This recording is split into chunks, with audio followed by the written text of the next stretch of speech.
आज हम आपको अजमेर के बारे में एक ऐसी बात भी बताएंगे जिसके साथ हमारे इतिहासकारों ने न्याय नहीं किया। क्या आप जानते हैं कि भारत में 6ठी शताब्दी में चौहान साम्राज्य की शुरुआत आज के इसी अजमेर शहर से हुई थी। उस समय अजमेर को अजय मेरू कहा जाता था और यह नाम अजमेर के महाराजा अजय राज चौहान ने दिया था।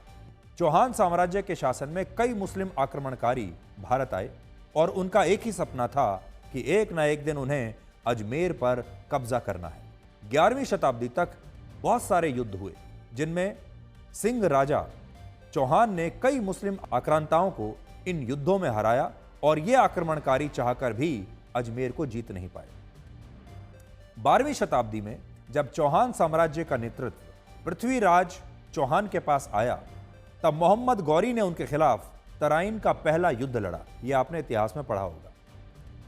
मोहम्मद गौरी जिस फौज के साथ पृथ्वीराज चौहान को हराने के लिए भारत आया था, उसी फौज में ख्वाजा मोइनुद्दीन भी थे जो बाद में ख्वाजा मोइनुद्दीन चिश्ती बने और आज अजमेर की दरगाह में उन्हीं की मज़ार बनी हुई है। अजमेर की दरगाह उन्हीं के नाम पर जानी जाती है। वो भारत में जिहाद का सपना देखने वाले मोहम्मद गौरी के साथ वर्ष 1190 में आए थे और मोहम्मद गौरी हिंदुओं से बहुत नफरत करता था।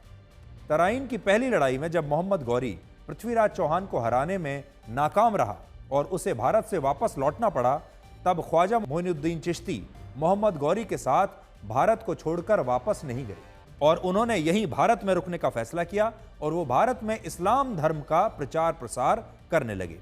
ख्वाजा मोइनुद्दीन चिश्ती दिल्ली से भारत के किसी भी शहर में जाकर बस सकते थे, लेकिन उन्होंने अजमेर को चुना। उन्होंने अजमेर जाने का ही फैसला किया और इसका कारण यह था कि अजमेर चौहान साम्राज्य का गढ़ था। जब उत्तर भारत के एक बड़े भूभाग पर चौहान साम्राज्य का शासन था, तब बड़े बड़े मंदिर और किलों का निर्माण हुआ और जब मोहम्मद गौरी ने पृथ्वीराज चौहान को तराइन की दूसरी लड़ाई में हराया, तब सबसे पहले उसने इसी साम्राज्य में बने मंदिरों को तोड़ना शुरू किया और मंदिरों को तोड़कर उन पर मस्जिद और मकबरे बनवा दिए, जिससे आज 2024 में इन पर यह विवाद हो रहा है।